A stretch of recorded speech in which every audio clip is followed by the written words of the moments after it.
संक्षिप्त शिव पुराण विद्वेश्वर संहिता अध्याय 16। पृथ्वी आदि से निर्मित देव प्रतिमाओं की पूजन की विधि, उनके लिए नैवेद्य का विचार, पूजन के विभिन्न उपचारों का फल, विशेष मास, वार, तिथि एवं नक्षत्रों के योग में पूजन का विशेष फल तथा लिंग के वैज्ञानिक स्वरूप का विवेचन। ऋषियों ने कहा, साधु शिरोमणे, अब आप पार्थिव प्रतिमा की पूजा का विधान बताइए, जिससे समस्त अभिष्ट वस्तुओं की प्राप्ति होती है।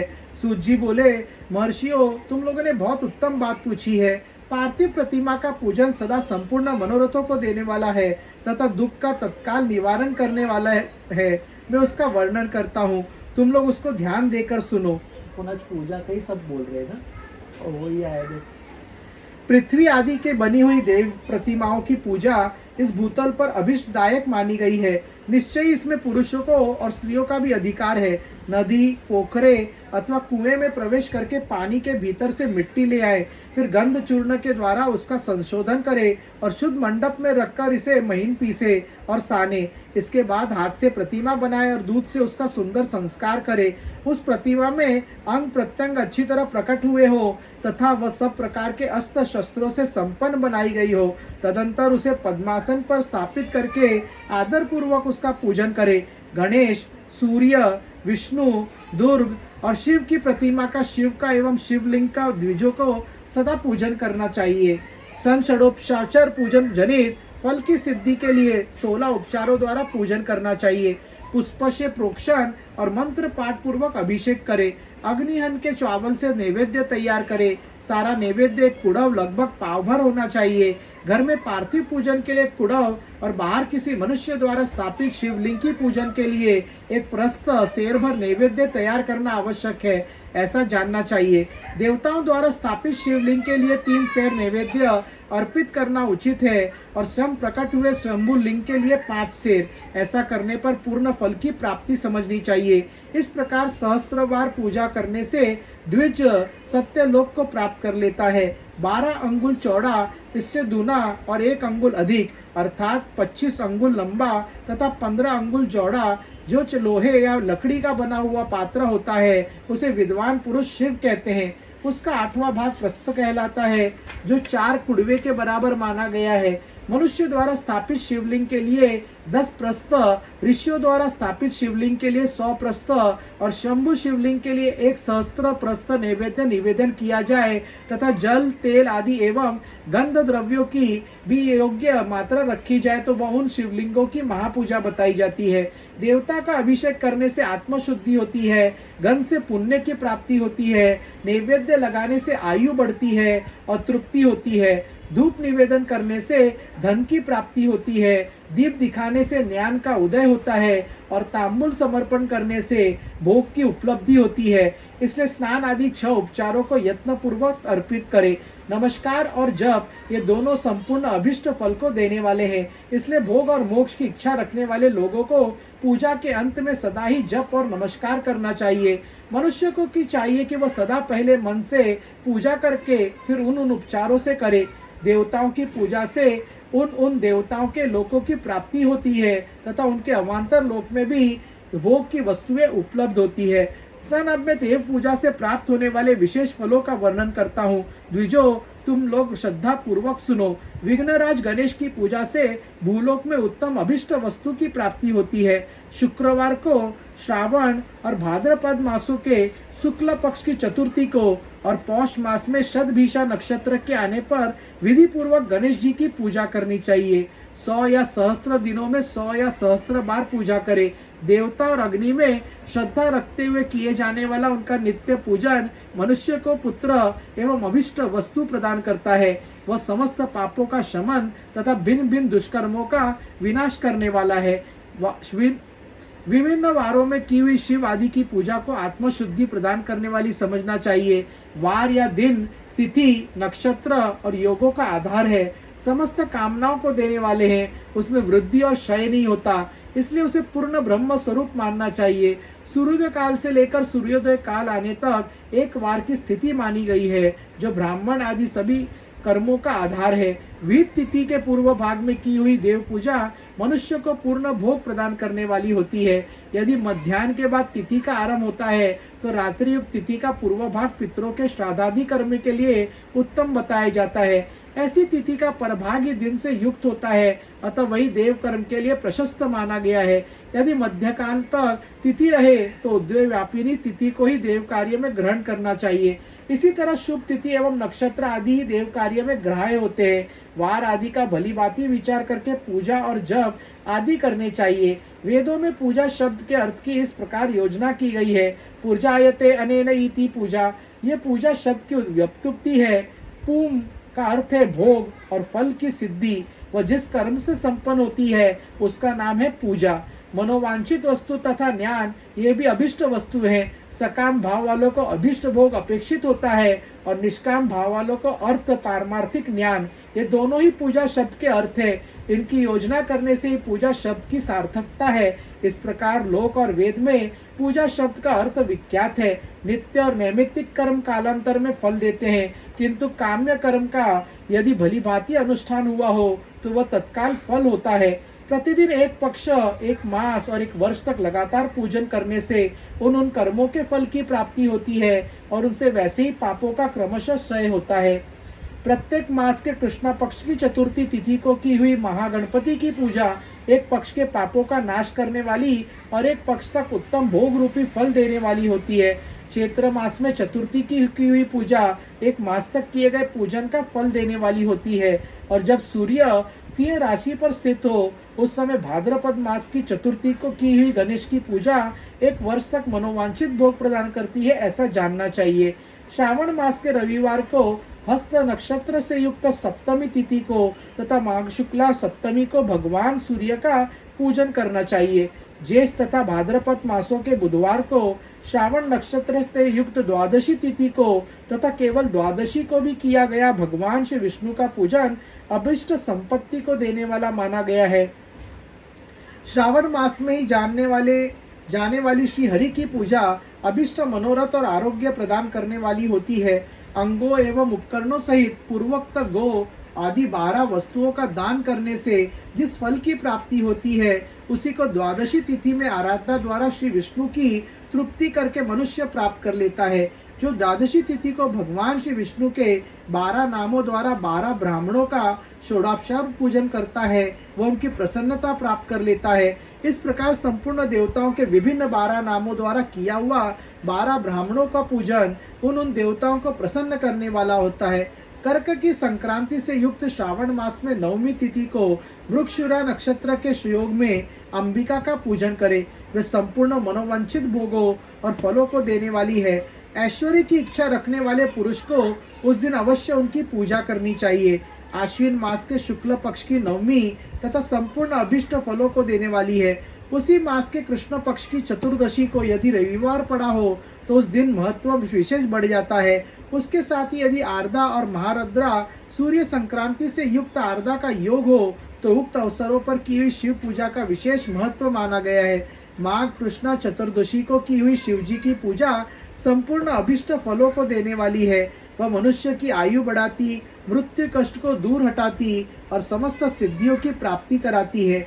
ज्येष्ठ मास में चतुर्दशी का आदि महार्द्रा का योग हो अथवा मार्गशीर्ष मास में किसी भी तिथि का यदि आर्द्रा नक्षत्र हो तो उस अवसर पर विभिन्न वस्तुओं की बनी हुई मूर्ति के रूप में शिव की जो 16 उपचारों से पूजा करता है उस पुण्यात्मा के चरणों का दर्शन करना चाहिए।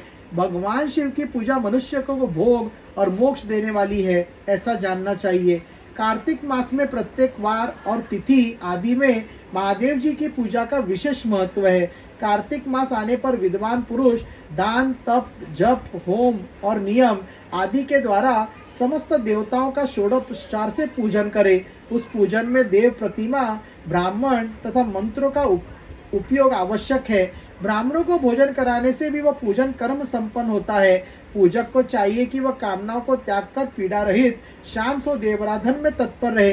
कार्तिक मास में देवताओं का यजन पूजन समस्त भोगों को देने वाला, व्याधियों को हर लेने वाला तथा भूतों और ग्रहों को विनाश करने वाला है। कार्तिक मास के रविवारों को भगवान सूर्य की पूजा करने और तेल तथा सूती वस्त्र देने से मनुष्य के कोढ़ आदि रोगों का नाश होता है। हरे, काली मिर्च, वस्त्र और खीरा आदि का और ब्राह्मणों की प्रतिष्ठा करने से क्षय के रोग का नाश होता है। दीप और सरसों के दान से मिर्गी का रोग मिट जाता है। कृतिका नक्षत्र से युक्त सोमवारों को किया हुआ शिव जी का पूजन मनुष्य के महान दारिद्र्य को मिटाने वाला और संपूर्ण संपत्तियों को देने वाला है। घर की आवश्यक सामग्रियों के साथ ग्रह और नक्षत्र आदि का दान करने से भी उक्त फल की प्राप्ति होती है। कृतिका युक्त मंगलवारों को श्री सकंद का पूजन करने से तथा दीपक एवं घंटा आदि का दान देने से मनुष्य को शीघ्र ही वाक सिद्धि प्राप्त हो जाती है। उनके मुंह से निकली हर एक बात सत्य होती है। कृतिका युक्त बुधवारों को किया हुआ श्री विष्णु का यजन तथा दही भात का दान मनुष्य को उत्तम संतान की प्राप्ति कराने वाला होता है। कृतिका युक्त गुरुवारों को धन से ब्रह्मा जी का पूजन तथा मधु, सोना और घी का दान करने से मनुष्य के भोग वैभव की वृद्धि होती है। कृतिका युक्त शुक्रवारों को गजानन श्री गणेश जी की पूजा करने से तथा गंध, पुष्प एवं अन्न का दान देने से मानवों के भोग्य पदार्थों की वृद्धि होती है। यह मूल में गजकोमेड़ शब्द आया है, जिसका पूर्ववर्ती व्याख्यानकारों ने गणेश अर्थ किया है। संभवतः कोमेड़ शब्द का प्रयोग यह मस्तक या मुख के अर्थ में आया है। उस दिन सोना, चांदी आदि का दान करने से बंध्या को भी उत्तम पुत्र की प्राप्ति होती है। कृतिका युक्त शनिवारों को दिक्पालों की वंदना, दिग्गजों, नागों और सेतुपालों का पूजन, त्रिनेत्रधारी रुद्र, पापहारी विष्णु तथा ज्ञानदाता ब्रह्मा का आराधन और धन्वंतरी एवं दोनों अश्विनी कुमारों का पूजन करने से रोग, दुर्मृत्यु एवं अकाल मृत्यु का निवारण होता है तथा तात्कालिक व्याधियों की शांति हो जाती है। नमक, लोहा, तेल और उड़द आदि का त्रिकटु, सौंठ, पीपल और गोल मिर्च, फल, गंध और जल आदि का तथा घृत आदि सब द्रव्य पदार्थों का और स्वर्ण, मोती और कठोर वस्तुओं का भी दान देने से स्वर्गलोक की प्राप्ति होती है। इनमें से नमक आदि का मान कम से कम एक प्रस्थ सेर होना चाहिए और सुवर्ण आदि का मान कम से कम एक पल। धन की संक्रांति से युक्त षोडश मास में उषा काल में शिव और आदि समस्त देवताओं का पूजन क्रमशः समस्त सिद्धियों की प्राप्ति कराने वाला होता है। इस पूजन में अघानी के चावल से तैयार किए गए भविष्य का नैवेद्य उत्तम बताया जाता है। पौष मास में नाना प्रकार के अन्न का नैवेद्य विशेष महत्व रखता है। मार्गशीर्ष मास में केवल अन्न का दान करने वाले मनुष्य को ही संपूर्ण अभिष्ट फल की प्राप्ति हो जाती है। मार्गशीर्ष मास में अन्न दान का करने वाला मनुष्य के सारे पाप नष्ट हो जाते हैं। वह अभिष्ट सिद्धि, आरोग्य, धर्म, वेद का सम्यक ज्ञान, उत्तम अनुष्ठान का फल, इहलोक और परलोक में महान भोग, अंत में सनातन योग, मोक्ष तथा वेदांत ज्ञान की सिद्धि प्राप्त कर लेता है। जो भोग की इच्छा रखने वाला है वह मनुष्य मार्गशीर्ष मास पर आने पर कम से कम 3 दिन भी उषा काल में अवश्य देवताओं का पूजन करे और पौष मास को पूजन से खाली न जाने दे। उषा काल से लेकर संगव काल तक ही पौष मास में पूजन का विशेष महत्व बताया गया है। पौष मास में पूरे महीने भर जितेंद्रिय और निहारा रहकर द्विज प्रातः काल से मध्यकाल तक वेद माता गायत्री का जप करे। तत्पश्चात रात को सोने के समय तक पंचाक्षर आदि मंत्रों का जप करे। ऐसे करने वाला ब्राह्मण ज्ञान पाकर शरीर छूटने के बाद मोक्ष प्राप्त कर लेता है। द्विजेतर नार नारियों के त्रिकाल स्नान और पंचाक्षर मंत्र के निरंतर उसमें विशुद्ध ज्ञान प्राप्त हो जाता है। इष्ट मंत्रों का सदा जप करने से बड़े पापों का भी नाश हो जाता है। सारे चराचर जगत बिंदु नाथ स्वरूप है। बिंदु शक्ति है और नाथ शिव। इस तरह यह जगत शिव शक्ति स्वरूप ही है। नाथ बिंदु का और बिंदु इस जगत का आधार है। ये बिंदु और नाथ शक्ति और शिव है, संपूर्ण जगत के आधार रूप से स्थित है। बिंदु और नाथ से युक्त सब कुछ शिव स्वरूप है, क्योंकि वही सबका आधार है। आधार में ही आधेय का समावेश अथवा लय होता है, यही सकलीकरण है। इस सकलीकरण की स्थिति से ही सृष्टि काल में जगत का प्रादुर्भाव होता है, इसमें संशय नहीं है। शिवलिंग बिंदु नाथ स्वरूप है, अतः उसे जगत का कारण बताया जाता है। बिंदु देव है और नाथ शिव, इन दोनों का संयुक्त रूप ही शिवलिंग कहलाता है। अतः जन्म के संकट से छुटकारा पाने के लिए शिवलिंग की पूजा करनी चाहिए। बिंदु रूपा देवी उमा माता है और नाथ स्वरूप भगवान शिव पिता। इन माता पिता के पूजित होने से परमानंद की ही प्राप्ति होती है। अतः परमानंद का लाभ होने के लिए शिवलिंग का विशेष रूप से पूजन करें। देवी उमा जगत की माता है और भगवान शिव जगत के पिता। जो इनकी सेवा करता है उसे उस पुत्र पर इन दोनों माता पिता की कृपा नित्य अधिकाधिक बढ़ती रहती है। माता देवी बिंदु रूपा नाद रूपम शिवम पिता पृचादभ्यम पितृभ्यम तु परमानंद एवि परमानंद लाभार्थम शिवलिंगे प्रपूज्यत। सा देवी जगताम माता से शिवा जगतम पिता पितरोम शुश्रके नित्यम कृपाधिक्यम ही वर्धते। वे पूजक पर कृपा करके उसे अपना आंतरिक ऐश्वर्य प्रदान करते हैं। अतः मुनीश्वरों, आंतरिक आनंद की प्राप्ति के लिए शिवलिंग को माता पिता का स्वरूप मानकर उसकी पूजा करनी चाहिए।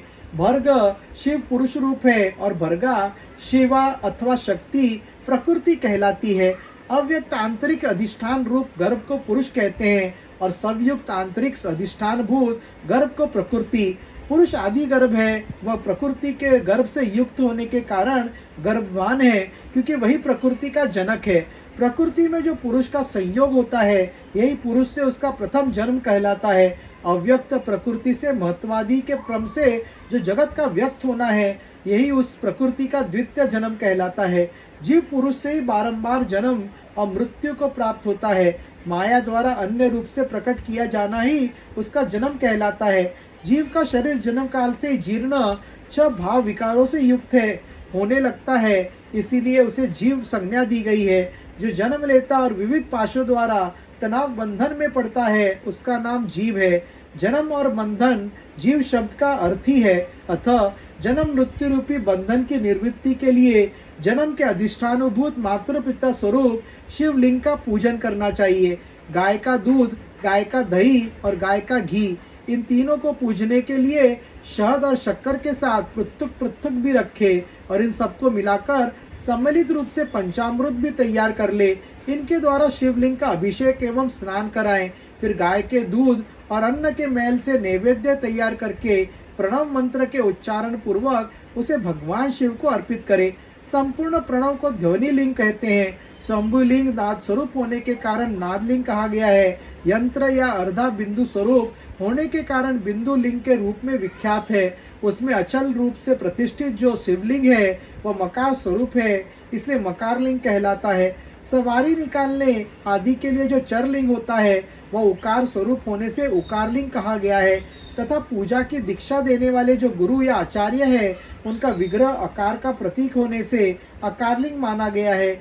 इस प्रकार अकार, उकार, मकार, बिंदु, नाद और ध्वनि के रूप में लिंग के 6 भेद है। इन 6 लिंगों की नित्य पूजा करने से साधन जीवमुक्त हो जाता है, इसमें संशय नहीं है। संक्षिप्त शिव पुराण विधवेश्वर संहिता अध्याय 16 शिव शंभो भोलेनाथ महा